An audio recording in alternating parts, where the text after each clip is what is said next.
ഇന്നത്തെ നമ്മുടെ റെഡ് കാർപ്പറ്റിന്റെ അതിഥി മലയാളി സ്ത്രീ സങ്കല്പത്തിന് ചാരുത നൽകിയ ഒരു അഭിനേത്രിയാണ്. നമ്മുടെ എല്ലാവരുടെയും ഫേവറേറ്റ് ആയിട്ടുള്ള വിനയ ചേച്ചി. സോ ലെറ്റ്സ് വെൽക്കം വിനയ പ്രസാദ്. എന്തുണ്ട് വിശേഷം? സുഖമല്ലേ? സുഖം. പ്രോഗ്രാമിൽ ഒരു പ്രാവശ്യം വന്നു, എല്ലാം ഇഷ്ടപ്പെട്ടു എന്ന് വിചാരിക്കണു അല്ലേ?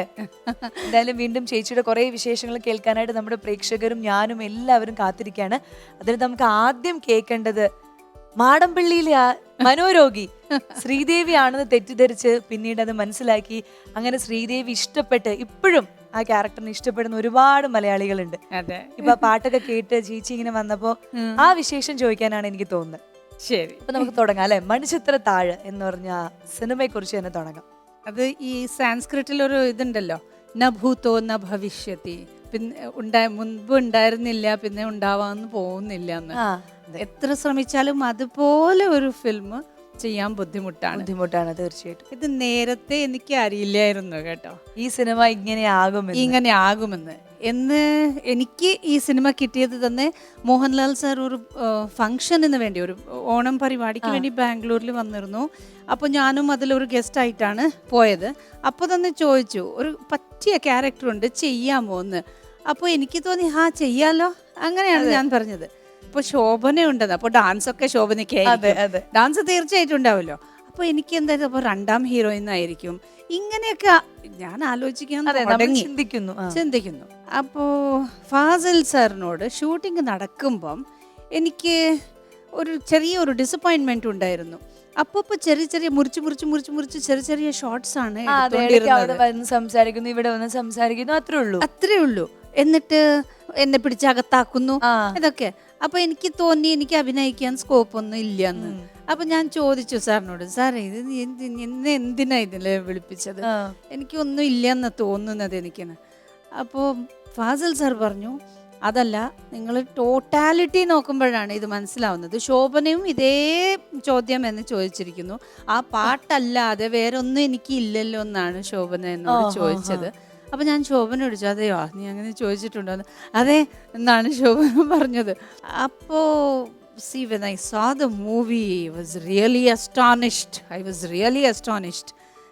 എനിക്ക് തോന്നി വേറെ സിനിമ ഒന്നും ചെയ്യണ്ട, ഇത് മാത്രം മതി. എനിക്ക് അങ്ങനെ തോന്നിപ്പോയതാ. പിന്നെ എനിക്ക് ഈ സിനിമ കിട്ടിയതിൽ എനിക്ക് വളരെ ഒരു ലക്കാണ്. ഞാൻ ഒരുപാട് കടപ്പെട്ടിരിക്കുന്നു മലയാളം സിനിമ ഇൻഡസ്ട്രിക്ക്, ഫാസിൽ സാറിന്, മോഹൻലാൽ സാറിന്. പിന്നെ ആദ്യത്തെ ദിവസം തന്നെ ശോഭന, ഞാൻ സെറ്റിൽ കയറി വരുമ്പോൾ, ഇത് ഭയങ്കര ഇമ്പോർട്ടൻ്റ് ആണ് ഒരു പുതിയ ആർട്ടിസ്റ്റിന്, ഇതൊക്കെ നല്ല ഇമ്പോർട്ടൻ്റ് ഇതാണ്. ശോഭന ഒരു കണ്ണാടി ഇങ്ങനെ പിടിച്ച് ടച്ചപ്പ് ചെയ്തുകൊണ്ടിരുന്നു. ഞാൻ അവിടെ നിന്ന് ബാക്കിൽ നിന്ന് വന്നു. അപ്പോൾ ശോഭന എന്നെ കണ്ടിട്ട് come Vinaya Prasad, you are most welcome to the set, ഇങ്ങനെയാണ് പറഞ്ഞത്. ആ ഒരു സ്നേഹം, ആ ഒരു ഈസ്. അപ്പൊ എനിക്ക് ഞാൻ ഏതോ ഒരു പുതിയ സ്ഥലത്തിലേക്ക് വന്നിരിക്കുന്നു എനിക്ക് ഫീൽ ആയില്ല.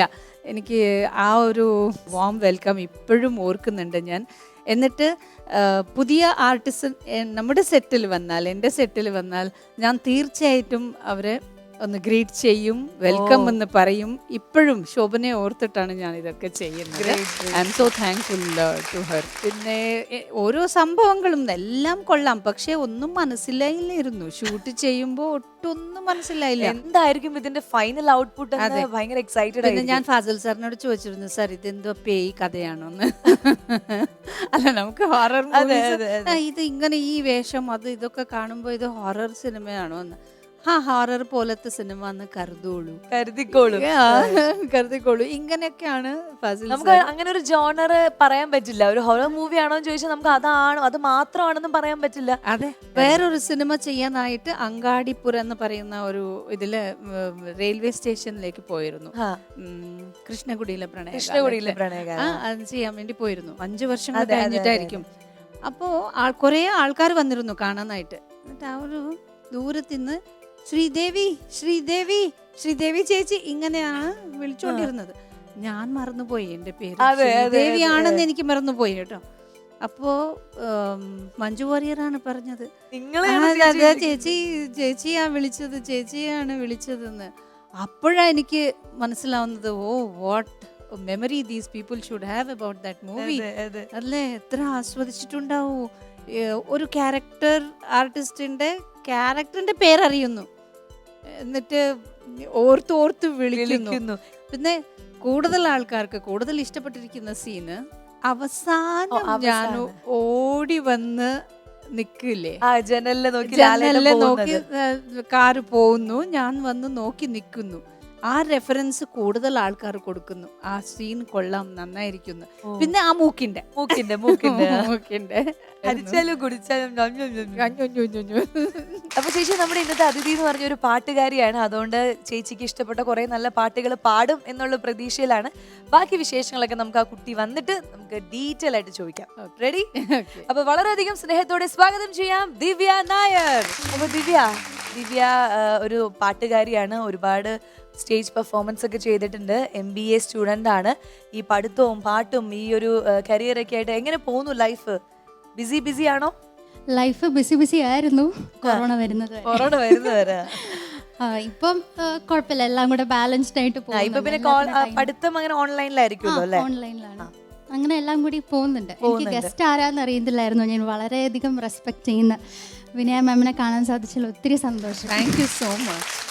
കാരണം നമ്മൾ പറയുകയാണെങ്കിൽ ഒരുപാട് സിനിമകൾ ഇപ്പം മലയാള ഭാഷ അറിയാത്തവരോട് ചോദിച്ചാൽ പോലും ഇഷ്ടപ്പെട്ട സിനിമ ചോദിക്കുന്ന ഒരു 5 പേര് ചോദിച്ചു കഴിഞ്ഞാൽ അതിൽ മണിച്ചിത്രത്താഴ് ഉറപ്പായിട്ടും കാണും. അതെ. അപ്പൊ നമുക്ക് മാമിന് വേണ്ടിട്ട് എന്തെങ്കിലും കൊണ്ടുവന്നിട്ടുണ്ടോ? കഴിക്കാൻ എന്തെങ്കിലും കൊണ്ടുവന്നിട്ടുണ്ടോ? ഇല്ല, കഴിക്കാൻ എന്തെങ്കിലും ഒന്നും കൊണ്ടുവന്നിട്ടില്ല. വരണേ, ഓടി വരണേ. ഒരു ഈ സമയത്ത് നമ്മളങ്ങനെ ഫുഡ് കൊടുക്കാൻ പാടില്ല. ഈ സമയത്ത് ഫുഡ് കൊടുക്കാൻ പാടില്ല. അത് മാത്രല്ല മാം അങ്ങനെ കൂടുതൽ കഴിക്കില്ല എന്ന് മോൾക്ക് അതും അറിയാം. ഓ അതെ അതെ, ഡയറ്റ്. പിന്നെ ദിവ്യ പറയൂ, ദിവ്യയുടെ അതായത് ഒരുപാട് സ്ഥലങ്ങളിൽ സ്റ്റേജ് പെർഫോമൻസിന് വേണ്ടി പോയിട്ടുണ്ടല്ലോ. അപ്പം ആ ഒരു എക്സ്പീരിയൻസ് ഒക്കെ എങ്ങനെയുണ്ടായിരുന്നു? തുടങ്ങിയത് ഇപ്പം യൂത്ത് ഫെസ്റ്റിവൽ വഴിയാണ്, സംസ്ഥാന സ്കൂൾ യുവജനോത്സവത്തിൽ കൂടെയാണ്. അതിനുശേഷം എഞ്ചിനീയറിംഗ് ആയപ്പോഴത്തേക്കും അവിടെ അധികം ഇതുമായിട്ട് വലിയൊരു ബന്ധമില്ലായിരുന്നു. അത് കഴിഞ്ഞിട്ട് ആ എഞ്ചിനീയറിംഗിന് പഠിച്ച സമയത്താണ് എനിക്ക് തോന്നിയത് മ്യൂസിക് വളരെയധികം നഷ്ടപ്പെടുന്നു എന്ന് എനിക്ക് തോന്നിയത്. അതുവരെ അതിൽ ആക്റ്റീവായിട്ട് നിന്നിട്ട് അപ്പം അതിൻ്റെ ഒരു വില മനസ്സിലായതാണ് ബിടെക്കിന് ചേർന്നത്. അപ്പോൾ അതിനുശേഷം സ്റ്റേജ് ഷോയിൽ നാച്ചുറലായിട്ട് ഒരാൾക്ക് ഇഷ്ടപ്പെട്ട് വിളിച്ചു. അതിനുശേഷം ആങ്കറിംഗിലോട്ട് വന്നു. അതാണ് ഇങ്ങനെ സ്മാർട്ട് ആയിട്ട് സംസാരിച്ചോണ്ടിരിക്കുന്നത്. അങ്ങനെ പിന്നെ ന്യൂസ് റീഡിങ്, PR അതിന് വേണ്ടിയിട്ട് അങ്ങനെ പാട്ടായിരുന്നു മെയിൻ. എങ്കിലും ഇങ്ങനെ എല്ലാത്തിലും എൻഗേജ്ഡ് ആയിരുന്നു. കേരളത്തിന് പുറത്ത് അല്ലെങ്കിൽ ഇന്ത്യക്ക് പുറത്തൊക്കെ US-ലായിരുന്നു ലേറ്റസ്റ്റ് കഴിഞ്ഞ ഓണത്തിന് ഷോന് പോയത്. അടിപൊളി. അങ്ങനെ നല്ല നല്ല പ്രോഗ്രാംസ് ആയിട്ട് ബിസി ആയിട്ട് ഇരിക്കുവായിരുന്നു. പ്ലേബാക്ക് സിംഗിങ്ങിന്റെ കാര്യത്തിലേക്ക് വരുമ്പോ 1-2 ഇറങ്ങാനുള്ള സിനിമയിൽ പാടിയിട്ടില്ല. അതായത് മലയാളമാണോ? ഒന്ന് തെലുങ്കാണ്, ഒന്ന് മലയാളം. തെലുങ്കും മലയാളവും അങ്ങനെ ഇനിയിപ്പോ വരാൻ 3 സിനിമയിൽ പാടിയിട്ടുണ്ട്.